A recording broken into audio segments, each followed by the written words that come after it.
ఈ ఏడాది వరుదిని ఏకాదశి ఎప్పుడొచ్చింది? ప్రాముఖ్యత, ఆచరించాల్సిన విషయాలు అన్నీ తెలుసుకుందామండి. హిందూ సాంప్రదాయంలో ఏకాదశి తిథికి చాలా ప్రాముఖ్యత ఉంది. అలాంటి వాటిల్లో ఒకటి వరుదిని ఏకాదశి. అసలేంటి ఈ వరుదిని ఏకాదశి ఈ ఏడాది ఎప్పుడొచ్చింది? దాని ప్రాముఖ్యత ఏంటి? ఆచరించాల్సిన నియమాలేంటో ఇప్పుడు మనం క్లియర్గా తెలుసుకుందాం.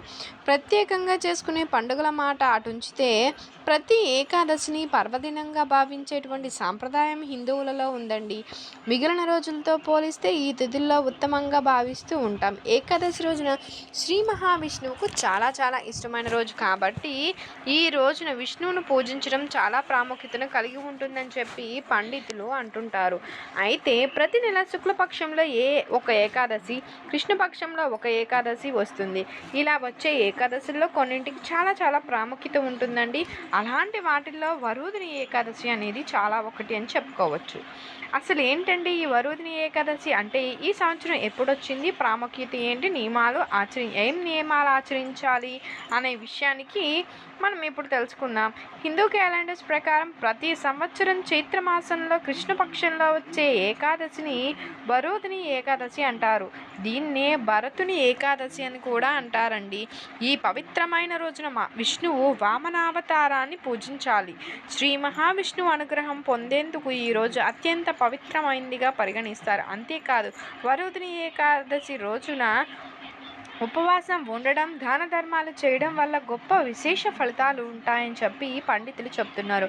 వరుదిని ఏకాదశి ఎప్పుడొచ్చిందంటే ఈ ఏడాది 2024లో వరుదిని ఏకాదశి మే 4వ తేదీ శనివారం రోజు వచ్చింది.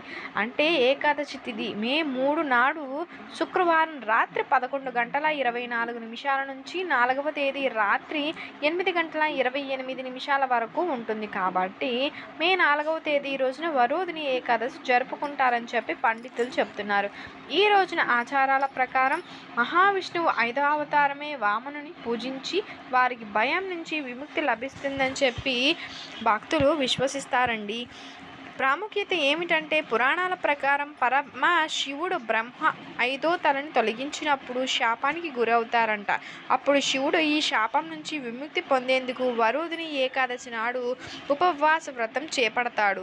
అలా శివుడు ఉపవాసం ఆచరించడం వల్ల శాప పాపాల నుంచి విముక్తి పొందినట్లు పురాణాలు పేర్కొంటున్నాయి. అంతేకాదండి, మత విశ్వాసాల ప్రకారం వరుదిని ఏకాదశి రోజున ఉపవాసం ఉంటే అనేక సంవత్సరాలు తపస్సు చేసిన దానితో సమానంగా భావిస్తారు. ఇకపోతే ఈ పవిత్రమైన రోజు తులసిని కూడా ఆరాధిస్తారు. అలాగే ఈ రోజు ఎట్టి పరిస్థితుల్లో తులసి ఆకులను తెంచకూడదు. తులసి చెట్టు ముందు నెయ్యి దీపం పెట్టాలి. అదేవిధంగా తులసి మొక్క వేరులోని తడి మట్టిని కొద్దిగా నుదుటిన బొట్టు పెట్టుకోవాలి. రాసుకుంటే లక్ష్మీదేవి ఆశీస్సులు ఖచ్చితంగా కలుగుతాయండి అలా బొట్టు పెట్టుకున్నట్లయితే అని చెప్పి భక్తులు విశ్వసిస్తూ ఉంటారు. అంతేకాదు ఇంటికి శ్రేయస్సు తీసుకొస్తుందని భక్తులు నమ్ముతూ ఉంటారని చెప్పి పండితులు చెప్తున్నారు. ఈరోజు ఆచరించాల్సిన నియమాలు ఏంటండి? ఈ పవిత్రమైన రోజున సూర్యోదయానికి ముందే నిద్రలేచి పవిత్ర నదీ స్నానం చేయాలి. ఆ తర్వాత శ్రీ మహావిష్ణువుకి అభిషేకం చేసి పాలు, తులసిని సమర్పించాలి.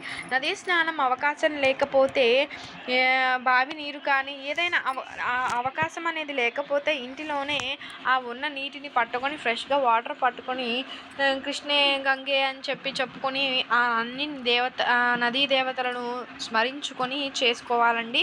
ఈరోజు ఆచరించాల్సిన నియమాలకు వస్తే ఈ విధంగా స్నానం చేయాలి. నదీ స్నానం అవకాశం లేకపోతే కొంచెం పసుపు, రాళ్ళ ఉప్పు వేసుకుని కూడా చేస్తే చాలా విశేషమని చెప్పవచ్చు.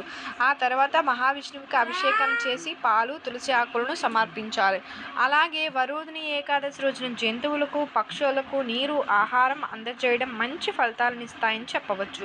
అదేవిధంగా శక్తి మేరకు ఆహారం, బట్టలు, మీరు దానం చేయగలిగే అవకాశం ఉంటే చేయండి. చాలా శుభప్రదం, మంచి ఫలితాలను ఇస్తాయండి.